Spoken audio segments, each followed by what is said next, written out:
Welcome to రాజ్యం TV education channel. ప్రపంచంలో తొలిసారి కనుగొన్నటువంటి ఒక వ్యాక్సిన్ ఏంది, వీటి గురించి వ్యాక్సిన్ల గురించి ఒకసారి చూద్దాం. మైక్రోబయాలజీ ఏంటి, అసలు దీని గురించి ఏంటి, ఇవాళ బయోసైన్స్లో భాగం కాసేపు చర్చించుకుందాం. మైక్రోబయాలజీ అంటే సూక్ష్మ జీవశాస్త్రం. ఇందులో వైరస్లు, శైవలాలు, శిలీంధ్రాలు, ప్రోటోజోన్ల గురించి అధ్యయనం చేసే శాస్త్రాన్ని ఏమంటారంటే మైక్రోబయాలజీ అంటారు. మైక్రోబయాలజీ పితామహుడు ఎవరు అంటే లూయి ప్యాచర్. ఈయన అందరికీ తెలిసినోడే. లూయి ప్యాచర్ అనేటోడు చాలా మందికి తెలుసు, చదువుకున్నట్టు వాళ్ళకి తెలుసు అన్నట్టు. లూయి ప్యాచర్ ఆవిష్కరణలు ఏం కనుగొన్నాడు అంటే ఆయన ప్యాచరైజేషన్ విధానాన్ని కనుగొన్నాడు. అందులో మరి ఏంటి ప్యాచరైజేషన్ అంటే వ్యాధులు, సూక్ష్మజీవుల జనితాలు, జెర్మ్ థియరీ ఆఫ్ డిసీజ్ సిద్ధాంతాన్ని ప్రతిపాదించాడు. జెర్మ్ థియరీస్ ఆ థియరీని రాబర్ట్ కోచ్ ప్రయోగపూర్వకంగా నిరూపించాడు కూడా. అయితే రేబీస్ వ్యాక్సిన్ని కనుగొన్నాడు ఎవరు? Louis Pasteur. ఆంథ్రాక్స్ కావచ్చు, కలరా వ్యాధులకు వ్యాక్సిన్ కనుగొన్నాడు లూయి ప్యాచర్. మరి ప్యాచరైజేషన్ ఏంటంటే సేకరించిన పాలను 70 డిగ్రీల సెల్సియస్ వరకు వేడి చేసి 15 నుంచి 30 సెకండ్ల పాటు ఉంచి వెంటనే చల్లారిస్తే ప్యాకెట్లను నిల్వ చేసే పద్ధతిని ప్యాచరైజేషన్ అంటారు అన్నట్టు. సూక్ష్మజీవశాస్త్రం ప్రాముఖ్యత ఏమిటి? చనిపోయిన మొక్కలు, జంతువుల దేహాలను సూక్ష్మజీవులు కుళ్ళింపజేసి పోషక పదార్థాలను ఏర్పరిచి నేలను సారవంతం చేస్తాయి. ఆ పోషక పదార్థాలను మొక్కలు వినియోగించుకుంటాయి. ఆక్సిజన్, కార్బన్, నత్రజని, సల్ఫర్ వంటి మూలకాలు పునఃచక్రీయం చెందడంలో సూక్ష్మజీవులు ప్రముఖ పాత్ర పోషిస్తాయి అన్నట్టు. అయితే సూక్ష్మజీవులు మొక్కల్లో కావచ్చు, మానవుల్లో కావచ్చు అనేక వ్యాధులను కలుగజేస్తాయి. మరోవైపు సూక్ష్మజీవనాశక ఔషధాలు అంటే వాటిని ఏమంటారు? యాంటీబయాటిక్స్ టీకాలలో ఉత్పత్తుల్లోనూ తోడ్పడుతున్నాయి. ఈ సూక్ష్మజీవులు యాంటీబయాటిక్స్లో ఉపయోగపడుతున్నాయి. దాంతోపాటు వ్యాక్సిన్లలో మరొక అంశం ఏంటంటే ఇందులో ఎక్సో మైక్రోబయాలజీ అంటే మైక్రోబయాలజీ ఏంటి అంటే వ్యోమ సూక్ష్మ జీవశాస్త్రం. ఏంది ఎక్సో అంటే మనకు 4 పొరలు ఉంటాయి. అందులో 4 పొరల్లో ట్రోపోస్ఫియర్, ఐనోస్ఫియర్, ఎక్సోస్ఫియర్ అని ఉంటాయి కదా, భూమి నుంచి పైకి వెళ్తున్నాడు కొద్ది. అందులో ఎక్సో మైక్రోబయాలజీ అంటే వ్యోమ సూక్ష్మ జీవులు అంటే అక్కడ ఎక్కడ మన రోదసిలో జీవాన్వేషణ జరుపుతున్నటువంటి సమయంలో దాని గురించి చేసే స్టడీనే వ్యోమ సూక్ష్మ జీవశాస్త్రం అంటారు. ఏమంటారు? వ్యోమ సూక్ష్మ జీవశాస్త్రం అంటారు. సూక్ష్మ జీవనాశిని పెనిసిలిన్ను ఆవిష్కరించిన వారు ఎవరంటే అలెగ్జాండర్ ఫ్లెమింగ్. సూక్ష్మ జీవనాశిని పెనిసిలిన్ ఆవిష్కరింపజేసిన వారు ఎవరంటే అలెగ్జాండర్ ఫ్లెమింగ్. బ్రిటన్కి చెందిన ఈయన పెన్సిలియం నోటెటమ్ అనే శిలీంధ్రం నుంచి పెనిసిలిన్ అనే సూక్ష్మ జీవనాశక ఔషధాన్ని 1929లోనే కనుగొన్నారు. చాలా గ్రేట్. దీని నుంచే చాలా మందికి ఒక మెడిసిన్ లాగా చాలా ఉపయోగపడి కొన్ని వందల వేల లక్షల కోట్ల మంది బతకడానికి ఈ నుంచి మొదలైంది. ఒక విప్లవం మొదలైందని చెప్పుకోవచ్చు. ఏది? వ్యాక్సిన్ల విప్లవం. 1945లో Alexander Fleming, Howard Florey, Ernest Boris Chain penicillin ఔషధ గుణాన్ని వివరించారు. సంయుక్తంగా నోబెల్ బహుమతి కూడా 1945లో పొందారు. యాంటీబయాటిక్స్ సూక్ష్మ జీవనాశకాలు అంటే ఏంటి అంటే యాంటీబయాటిక్స్ అంటే సూక్ష్మ జీవనాశకాలు అన్నట్టు. మన బాడీలో ఉన్నట్టుగా మనకు సంబంధించిన యాంటీబయాటిక్స్ సంబంధించిన వాటి గురించి.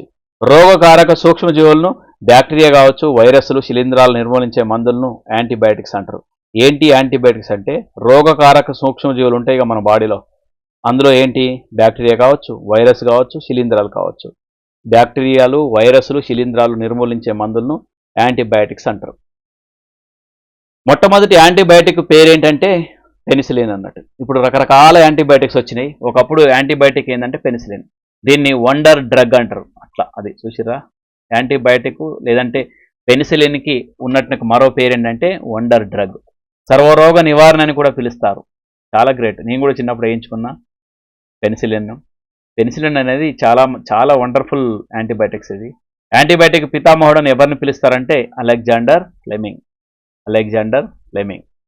అట్లా ఈయన కనిపెట్టిన పెన్సిలిన్ అద్భుతం, మహాద్భుతం. ఆరియోమైసిన్ సృష్టికర్త ఎవరంటే ఎల్లాప్రగడ సుబ్బారావు. పశ్చిమ గోదావరి జిల్లాకు సంబంధించిన ఆరియోమైసిన్ సృష్టికర్త. ఆరియోమైసిన్ టెట్రాసైక్లిన్ అని కూడా పిలుస్తారు. టైఫాయిడ్, ప్లేగు, క్షయ వంటి అనేక బ్యాక్టీరియాలు టైఫాయిడ్ కావచ్చు, క్షయ కావచ్చు, దాంతోపాటు క్షయ కావచ్చు, ప్లేగు కావచ్చు, అనేక బ్యాక్టీరియా వ్యాధులను టెట్రాసైక్లిన్ నయం చేస్తుంది. ఎల్లాప్రగడను విజర్డ్ ఆఫ్ వండర్ డ్రగ్ అని కూడా పిలుస్తుంటారు. టీకాలు అంటే ఏం లేదు, వ్యాక్సిన్లే.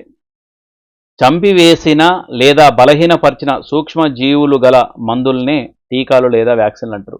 అవి చంపివేయబడతాయి లేదంటే పరిచినటువంటి ఒక సూక్ష్మ జీవులను అన్నింటిని కలిపేసి వ్యాక్సిన్ల రూపంలో వేస్తుంటారు అన్నట్టు. చంపివేసిన లేదా నిర్వీర్యం చేసిన సూక్ష్మజీవులను శరీరంలోకి ప్రవేశపెట్టినప్పుడు శరీరం ప్రతిరక్షకాలను తయారు చేసి నిల్వ ఉంచుకొని రక్షణ కల్పిస్తుంది అన్నట్టు.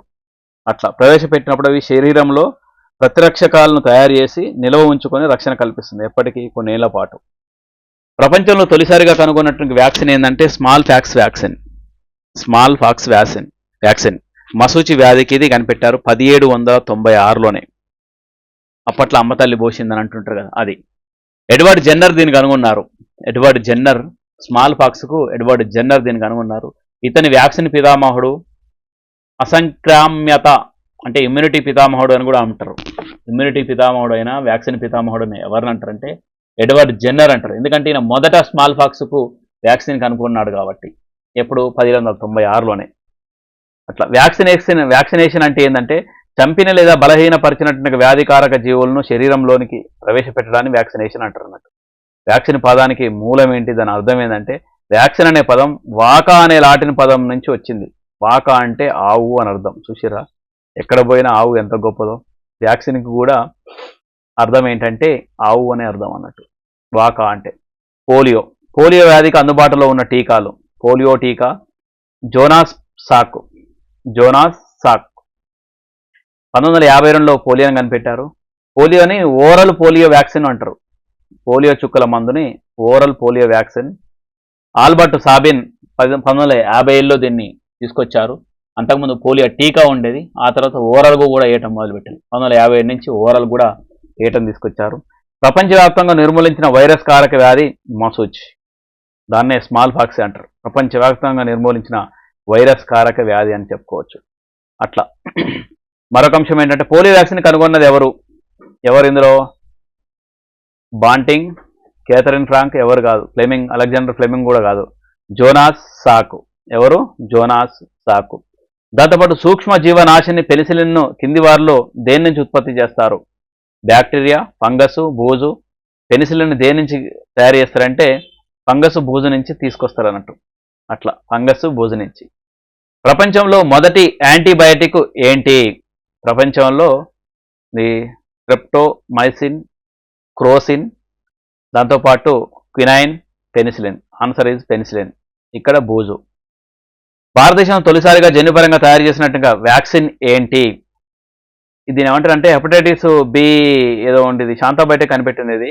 ఇది చాలా గ్రేట్ అసలు. భారతదేశం ఎవరు చేయని పని ఒకటి చేసి పెట్టింది. అట్లా, దట్ ఈజ్ ఇండియా. ఇమ్యునైజేషన్ ప్రక్రియలో సజీవ లేదా నిర్జీవ సూక్ష్మ జీవులను ఉపయోగించి వ్యాధులు రాకుండా నివారించే పద్ధతులను ఏమంటారు? యాంటీ టాక్సిన్ లేదా వ్యాక్సిన్ అంటారు. వ్యాక్సిన్ అని అంటారు. యాంటీటాక్సిన్ కాదు, వ్యాక్సిన్ అంటారు. టాక్సైడ్, ఎనిమియా, ఈ రెండు కావు. శాస్త్రీయ పద్ధతుల్లో పాలల్లోని సూక్ష్మజీవులను నశింపజేసే పద్ధతి ఏంటి? ప్యాచరైజేషన్. ఇక్కడ చూసుకున్నాం కదా మనం, ప్యాచరైజేషన్ అంటే ఏందని. అట్లా, ఇది ఇవాల్టి సైన్స్ అండ్ టెక్నాలజీలో భాగంగా వ్యాక్సిన్లకు సంబంధించిన స్టోరీ చూసాం. Thank you one and all.